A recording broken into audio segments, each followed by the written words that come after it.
boys and girls, it's Mrs. McCluskey. I hope you guys are doing well and staying healthy. I'm here to give you a little health and wellness lesson today. And today we're going to do a little story time. I have one of my favorite books. It's called The Giving Tree by Shel Silverstein, and it's one of my absolute favorite books. So we're going to read through this in a minute. While I'm reading, I want you to be listening, and I want you to be thinking about ways that you can give.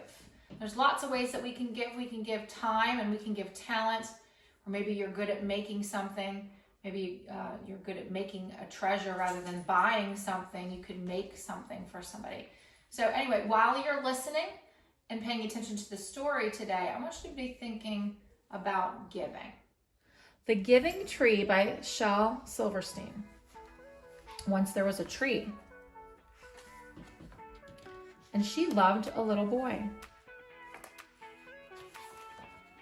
And every day the boy would come.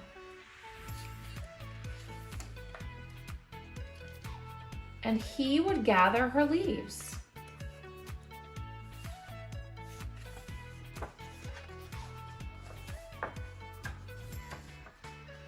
And make them into crowns and play king of the forest. He would climb up her trunk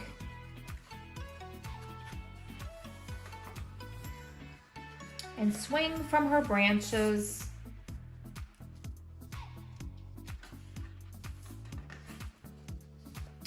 and eat apples.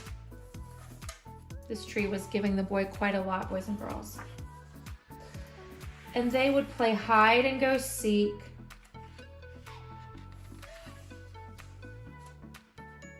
And when he was tired, he would sleep in her shade. This tree provided food and shelter. And the boy loved the tree.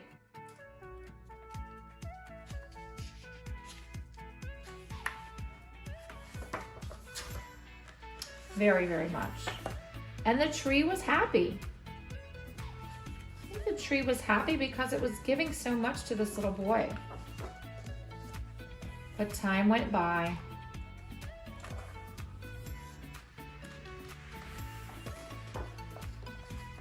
And the boy grew older.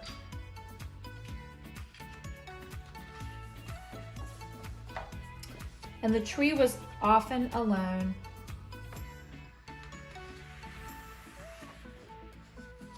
Then one day the boy came to the tree, and the tree said, "Come, boy, come and climb up my trunk and swing from my branches and eat apples and play in the shade and be happy." "I'm too big to climb and play," said the boy. "I want to buy things and have fun. I want some money. Can you give me some money?" "I'm sorry," said the tree, "but I have no money. I have only leaves and apples. Take my apples, boy, and sell them in the city. Then you will have money and you will be happy." So the tree is continuing to give to this little boy. And so the boy climbed up the tree and gathered her apples and carried them away. And the tree was happy.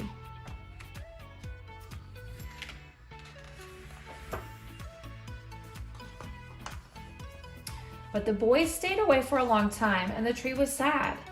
And then one day the boy came back, and the tree shook with joy. And she said, "Come, boy, climb up my trunk and swing from my branches and be happy." "I am too busy to climb trees," said the boy. "I want a house to keep me warm," he said. "I want a wife and I want children, and so I need a house. Can you give me a house?" "I have no house," said the tree. "The forest is my house. But you may cut off my branches and build a house. Then you will be happy." So once again, the tree is giving to this young man now. And so the boy cut off her branches and carried them away to build his house. All the while he is asking and receiving from the tree, and she is giving and giving, but she is not getting anything back in return except happiness. And the tree was happy. But the boy stayed away for a long time. And when he came back, the tree was so happy she could hardly speak. "Come, boy," she whispered, "come and play." "I am too old and sad to play," said the boy. I want a boat that will take me far away from here. Can you give me a boat? Cut down my trunk and make a boat, said the tree. Then you can sail away and be happy. And so the boy cut down her trunk and made a boat and sailed away.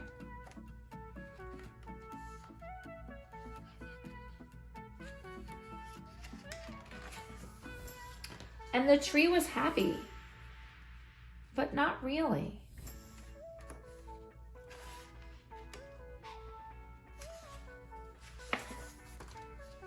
After a long time, the boy came back again. I am sorry, boy, said the tree, but I have nothing left to give you. My apples are gone. My teeth are too weak for apples, said the boy. My branches are gone, said the tree. You cannot swing on them. I am too old to swing on the branches, said the boy. My trunk is gone, said the tree. You cannot climb. I am too tired to climb, said the boy. I am sorry, sighed the tree. I wish that I could give you something, but I have nothing left. I am just an old stump. I'm sorry. I don't need very much now, said the boy. Just a quiet place to sit and rest. I am very tired. Well, said the tree, straightening herself up as much as she could. Well, an old stump is good for sitting and resting. Come, boy, sit down and rest. And the boy did. And the tree was happy. The end. So, boys and girls, this was a wonderful story, the giving tree that we just went through. We learned about giving, and the tree gave and gave and gave to that little boy, and then he grew up to be a man. And the little boy did not always appreciate all that the tree gave him until really the very end of the story. So giving, when we give to others, it helps us feel really good. And the tree felt really good giving all that she had given to him. But he did not always appreciate it. So I want you to make sure that if someone gives something to you, that you always, always, always appreciate it and not take advantage of somebody that's so giving. And I know right now your parents and your caregivers are very super giving to you, and they have a lot going on with online learning. So I want you to think of ways that you can give to your parents or your siblings or maybe your neighbors. So your activity to go with this today is going to be to draw a tree, just like the giving tree. And so I just drew a little sketch. It doesn't have to be anything fancy. And then up in the branches of the tree, I left some space, and I wrote 2 things that I would like to give. And giving does not have to be a present right now. It can be time that you give. It can be a talent that you have. Maybe you're really good at making something. So you're going to draw a tree, and then it says, what can I give? And you're going to write 2 things inside of your tree that you would like to give to your family, siblings, or friends. So my 2 things are, number 1, help a neighbor. I have a next door neighbor and they travel quite a bit, so I help them do things around the house, or sometimes I get their mail for them, so I'm going to help a neighbor. And then I am going to make dinner for a family in need. I have a friend that just lost a loved one, and so I thought it would be a nice thing for me to do is to make them a healthy dinner. So I'm going to do that. So those are my 2 things. So have fun. Shoot me an email or send me a video of your picture that you drew, and then share it with your family and your friends. I hope you're staying well and healthy. Have a great day. See you soon.